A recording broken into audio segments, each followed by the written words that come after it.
everyone. I guess I'm the lucky one to take off my mask here, right? Because I gotta be up front. How are you all doing? It's interesting how much the world has changed, right? I was just thinking about it. It's crazy. 7, 8 months ago, we would never think we'll be here. And yet, I'm so glad that we're so blessed and you guys have this beautiful place here that's relatively quiet where you can get together outside and, worship together. I have to be honest with you, I was looking at the weather the whole time this week because I had 2 sweaters and a ski jacket at home ready for this morning. And when I walked out to check out how it feels, I was like so glad because I'm originally from Bulgaria, Eastern Europe. And I grew up with snow and cold weather, but I don't like it. And I lived in Texas for 13 years, so that spoiled me. And we just moved here last August. So it was definitely an experience. I was kind of getting ready for cooler weather, but it hasn't been that bad. So nevertheless, very glad to be with you. Glad to be outside. To be worshiping in person with you. There is something about being together that's special, right? Yeah, we have to be careful. We're not over this crazy challenge we are facing, health challenge we are facing. The COVID epidemic is not over, but it's nice that you've managed to come and see each other. I love people, and so I'm just dying, when I cannot interact with them. So, but glad to be together, and glad to take a few minutes to look at a Bible passage that I happened actually to read in one of my devotional times this past summer as we were going through kind of the heart of the COVID epidemic. And it really spoke to me, and so this is why I chose to share it today with you. I know that Pastor Rick has been talking about how do we deal with all these challenges, right? In the last, he told me he just finished a series or was finishing a series on how do we deal with the challenges of living in a times like this.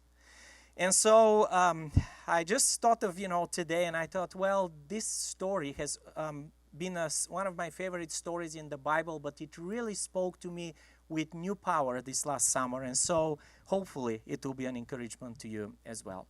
When I came here, when I was starting pastoring, we went to this team building exercise.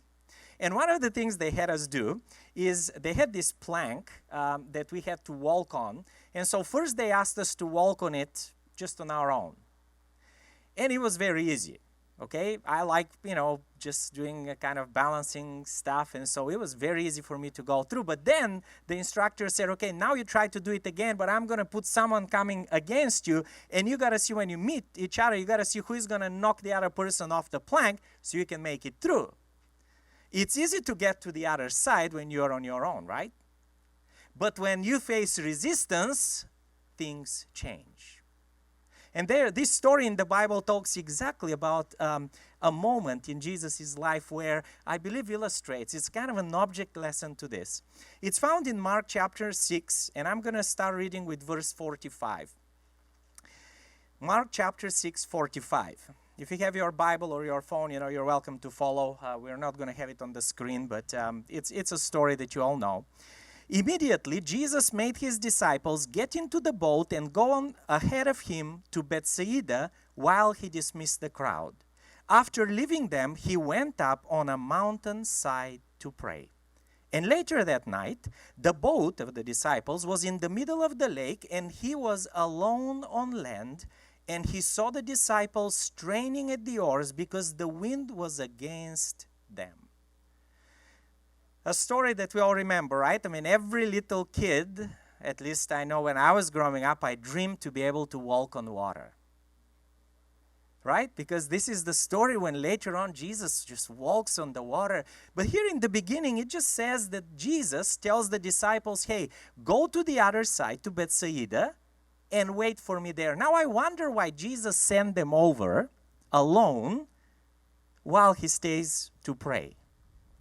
You know that this was a habit of Jesus, right? To stay and pray.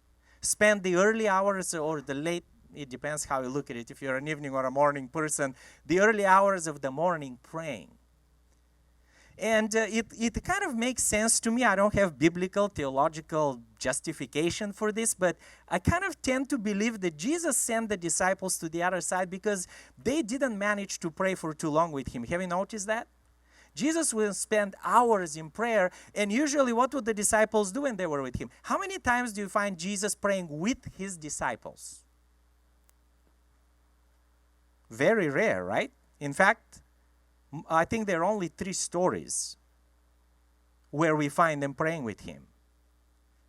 And most of the time, what do? He'll tell them, guys, can you please stay awake?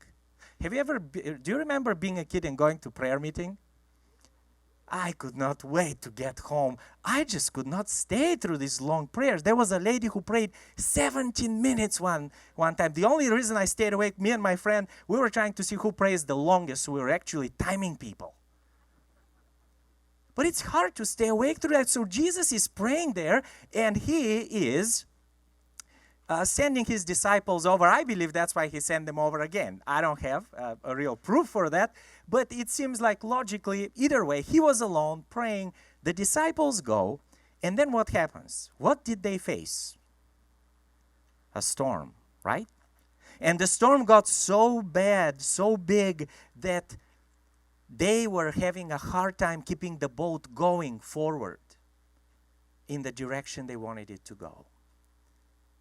In the same time, we read the story right after it says, shortly before dawn, he went out to them, this is verse 48, walking on the lake, and he was about to pass them.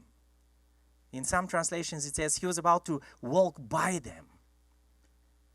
Now, I want you to imagine this. Like I said, when I was a little kid, I dreamed to walk on water. In fact, we had this little pool. I remember when I was little, I was running through it, trying to see if I run fast enough, if I'll just skip over the water like the little flat stones do when you throw them, right?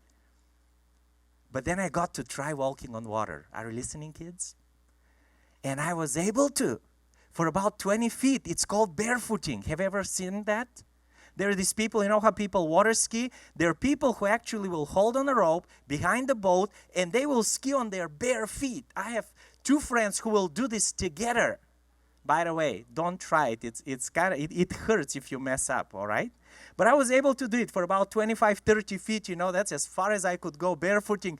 But it feels cool. It's you on your bare feet on the water, and you're not sinking because the boat is pulling you. And this is what I imagine Jesus did when he got to the water. He said, okay, where is my ski boat? How is it going to pull? Maybe a jet ski will do, okay? I need to get to my disciples. They're struggling in there. By the way, do you remember who was expert in boat sailing? Was it Jesus or the disciples? Go ahead. The disciples, right? A lot of them were fishermen. They knew how to sail. This wasn't something new for them. They were the expert sailors. But what do we find in the story? The disciples are struggling to make it through, sailing their boat through the storm, and Jesus is just walking on water. Like there is nothing there. How many of you have slept on a waterbed? Isn't it kind of a weird feeling? I remember first time I was visiting this family and they put me on a waterbed. It's kind of weird. So imagine Jesus, he steps and the water doesn't give out underneath him. And he steps again and here he is walking on water. And he gets to his disciples. Now here is the first 2 lessons that I find of speaking very loudly in this story. The disciples and Jesus both had to get to the other side, right? In fact, Jesus told them, hey guys, go ahead of me to the other side. Jesus sent them through the lake. Did Jesus know that there was going to be a storm? He definitely did, because we know that Jesus, because he was God, he could foresee the future. But Jesus, who stayed and prayed, was able to walk through the storm to the disciples who got going ahead of him when things were peaceful, but they didn't pray, were not able to make it to the other side. Did you see that first lesson? sometimes getting busy, reaching our goals, even if we feel God has given them to us, but doing it on our own will not get us far. Compared to first going on our knees and saying, God, I know you've called me to do this. I know you've brought me in my life to this point. I know you've challenged me to walk forward, but would you please lead me first? The one who prayed, Jesus, was able to walk on the raging seas. And those who are experts, who had a boat and everything they needed, but were doing it without asking God for help, got stuck. First lesson, do you start every single day with Jesus? You know, recently I was talking to a friend of mine as a pastor, and very, very good friend of mine. And he said, you know what, man, I'm just stuck in my life. I feel like nothing is going right. I need help, please. Can we meet every week, and talk together and over the phone, because he lives away. And I told him, listen, I'm more than glad to do it. But I have a question for you. And I knew what the answer was because we had talked a couple of times in the last 2-3 weeks. How much time do you spend meeting with Jesus every day? And I went back to him and I said, listen, we can do counseling. You can go to a professional psychologist. But nothing can take the place and can do the trick that spending time with Jesus can. Many times we look for solutions for our issues today in all the, among all the experts. We go and we talk to people who have gone through the things we're dealing with, and we're trying to have them help us, when the real answer is very simple. My brother used to say, every time he does like a spiritual revival, he said, well, if you really want to know how to live an amazing life, it's back to the basics. I wish I could share this amazing formula with you, but it's just every morning taking a time to read our Bibles and pray to God. That's what Jesus did. And the same God who helped Jesus is the same God who can help me and you. So very seriously, how much time do we, the ones that claim to follow Jesus, spend with Him every single day?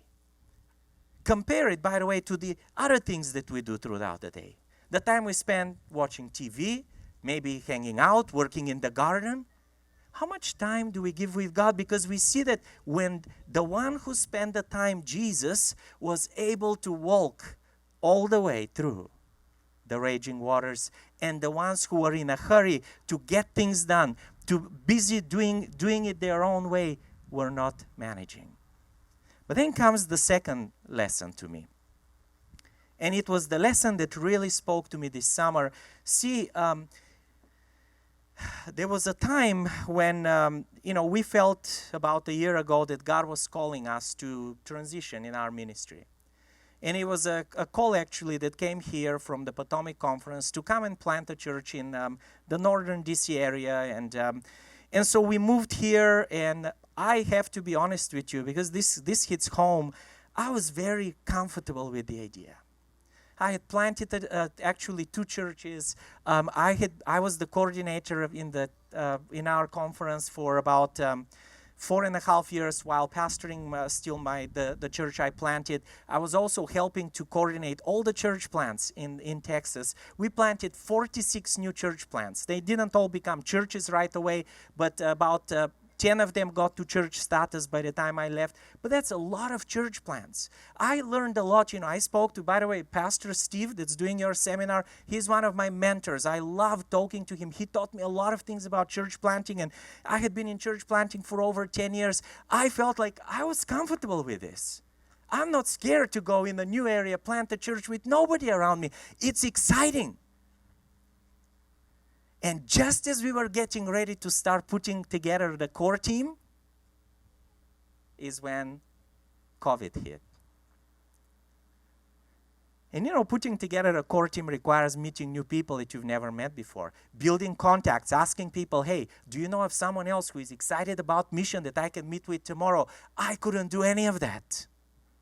And for about a month, 4 or 5 weeks, it was the most depressing time in my life. No, I'm a very optimistic person, so I don't necessarily feel depressed, but I know I went through a really hard time.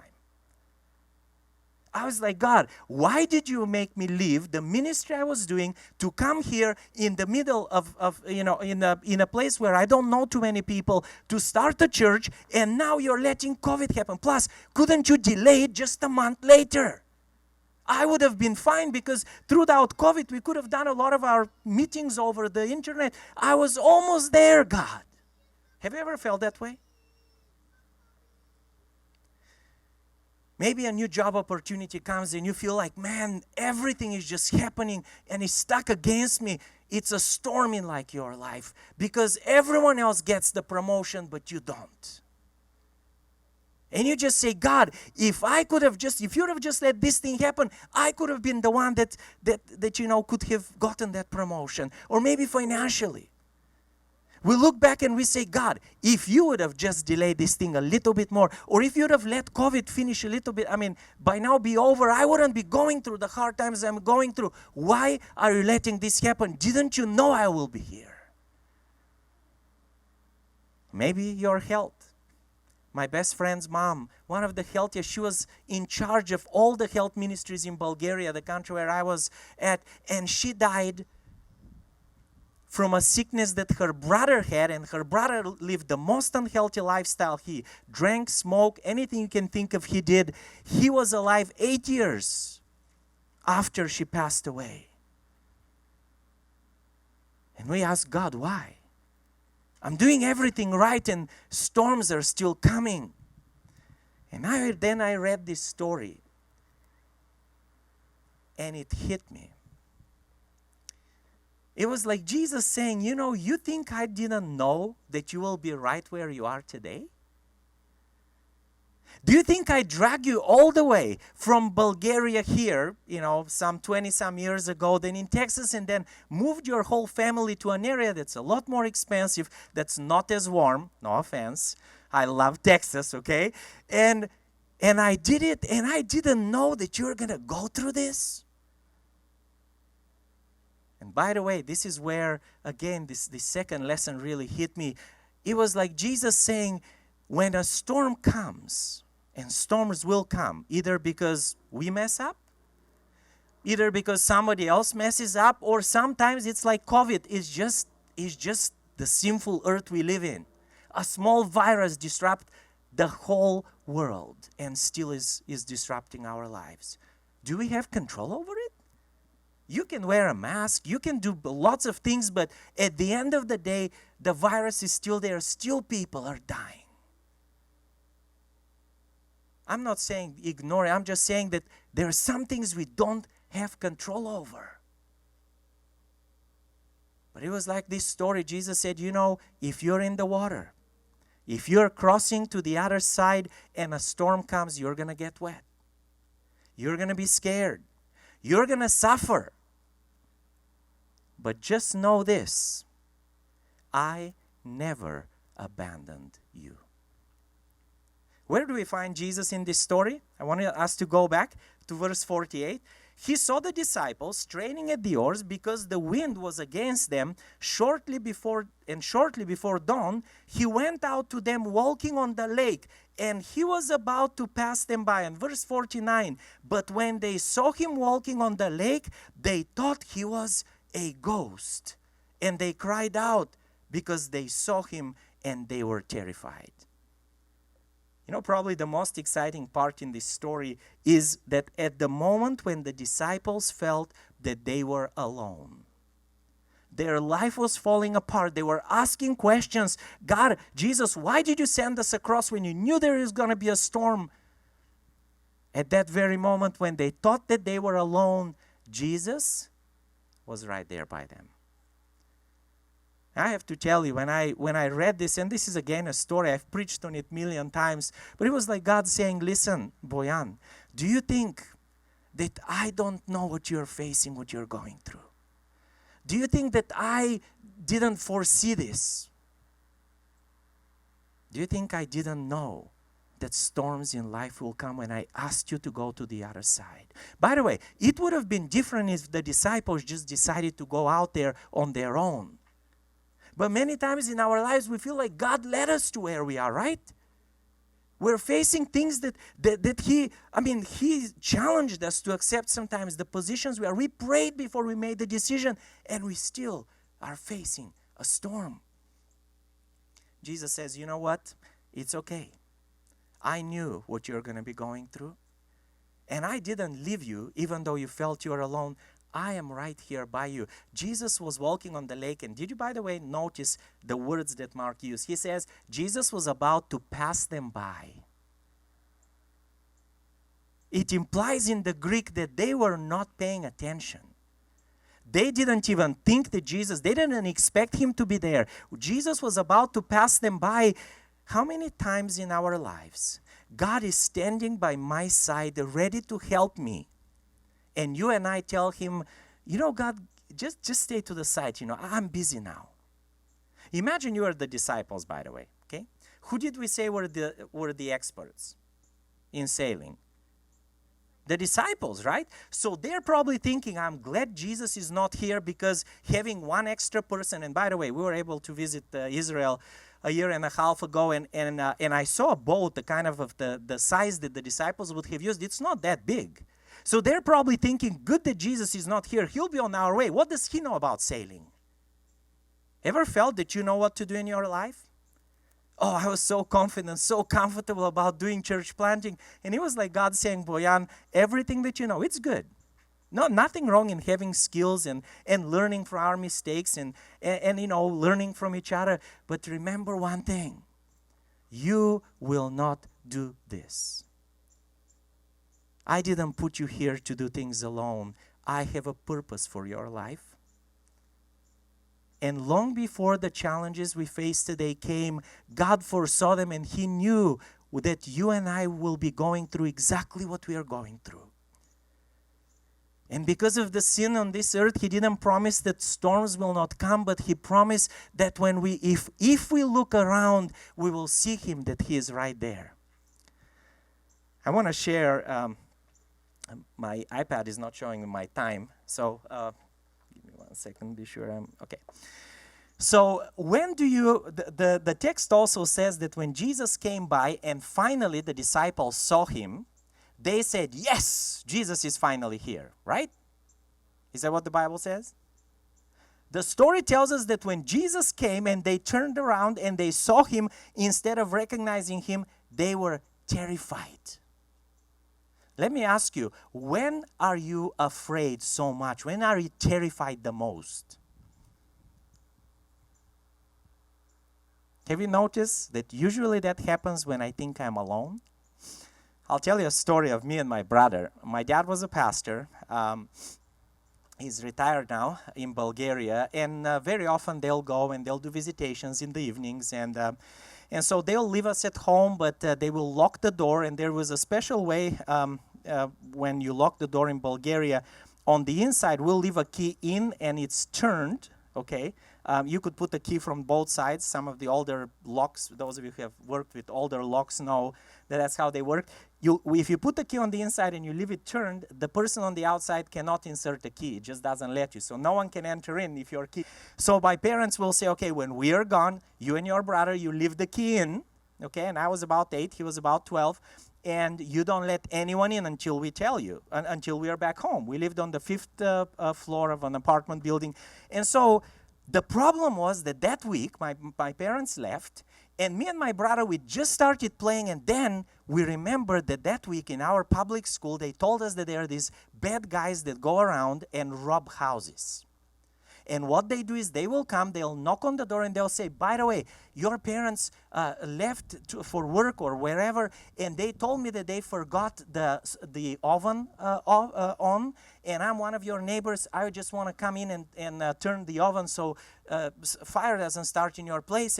And then they go in and they'll steal everything. And they scared us so bad that my brother and me, that evening, we were like, man, what if this guy comes now? It was about 7:30 in the afternoon. And so we started making plans. What do we do? How do we fight them? And I kid you not, we went home and we looked for all the knives that we had in our house. You'll be surprised how many knives are in a pastor's home. Okay, we had 18 knives. I still remember us putting them like from the largest to the smallest. We had a couple of dumbbells for working out from my dad. We put those there too. We were ready to fight this guy if he comes through the door. In fact, I had a brilliant idea. Because when you fight someone, there is blood usually, right? So I decided we don't want to stain the carpet in the entrance because my mom was very particular about that carpet. So we took newspapers, seriously, and we laid them throughout the whole front entrance. So if the guy comes and we happen to have to fight, we're not going to stain the carpet. About an hour and a half later, we heard the knock on the door. And instead of that guy, it was my parents. And so my mom said, well, hey guys, we're here. And just as I was getting ready to unlock the door, I was so excited. My brother goes, no, don't unlock. I'm like, why not? He said, what if these guys can fake our mom and dad's voice? And so we stopped and we said, no, we want to hear dad's voice too. And so dad said, yes, it's us, please open the door, whatever. And we could hear them also trying to put the key in. The point is, we are terrified like that when we feel my dad and mom are away. By the way, they were not supposed to come home until 9, which was the biggest issue. They came about 45 minutes earlier. We didn't expect them to be there. The disciples said, we left Jesus on the shore. We're not expecting him to be here. How many times do we say, hey, we left Jesus at church last week? What I'm dealing with, I've gone through before. I know how to handle it. Have you found yourself trying to deal with issues and someone around you says, well, have you prayed? So many times we tend to handle things because we think we know what we are doing, when the reality is Jesus is right there by us trying to help us and give us assistance in our time of need. But we are so afraid because we think that we are alone that we don't even recognize him when he shows up. I love this story. Jesus looks at them and he says, do not be afraid, it is I. In fact, Peter wanted to test him, remember? Came out of the boat and started walking. And it's interesting that Jesus didn't condemn Peter for not trusting. He just said, I will do everything possible to prove to you that I'm right here by you. Just let me into your boat. Because then the next verse says, and when Jesus climbed into the boat, the wind ceased. I don't know about you. But I know that, I don't know what you are going through, but I know that every one of us faces challenges, especially now. COVID? How about politics? No matter which side on the political spectrum you are, you feel like someone is not being right with you, right? I have friends who are unfriending themselves on Facebook because of the political debates right now. How about jobs or health? We are all engaged in this world where battles and storms are constantly present in our life, and we know we are supposed to go through it because Jesus said, I will take you through it to the other side. I will help you get to the end, and yet we are in the storm, we are wet, we are suffering, and the boat of our life is not making it through. We can't sail forward, we are stuck. We suffer, our friends suffer, relatives are having issues, and we are wondering, God, what do we do? The story just tells us. God looks at us and says, my friend, I'm right there by you. It's okay. I foresaw this. When I took you on this journey, when you became a follower of mine, I knew you will be at this point. Today, exactly today, in this time of our lives, in this political environment, in this time of racial tensions, you will be right here. And I knew what you are going to be going through. But you know what? I have a solution.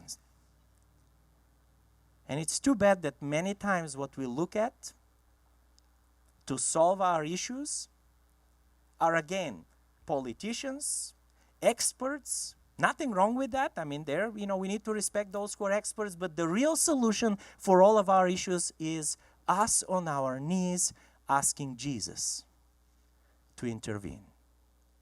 Because no one can calm the storm the way Jesus can. And the story says, and I just want to finish with that. The story says that, verse 53, when they had crossed over and they landed at Gennesaret. By the way, this was not a Jewish village. This was a Gentile land, all right? They go to this Gentile land on the other side, and as soon as they got out of the boat, people recognized Jesus. They ran throughout the whole region and carried the sick on mats to wherever they heard Jesus was. And wherever he went, into villages, towns, to countryside, they placed the sick in the marketplaces, and they begged him to let them touch even the edge of his cloak, and all who touched him were healed. Getting to the other side, we know that Jesus promises he'll get us to the promised land. But before getting to the other side of this storm actually might entangle that there is one more stop for us to make. And the next stop that the disciples made, as they were following Jesus' command to get to the other side, brought the result of many more people finding the hope that you and I have in Jesus. Whatever storm you and I are going through right now is not going to be the end. By the way, it's not probably going to be the last storm either. But Jesus says, I'm by you, by your side. I'm going to help you make it through. And by the way, as a result of you going forward and living the purpose, life purpose that I've placed before you, staying faithful to me is going to bring hope to many other people around you as you get out of this storm. Whatever you are going through, remember, Jesus is right there by you. He can calm the storm if we just let him into our life. Have you let him in?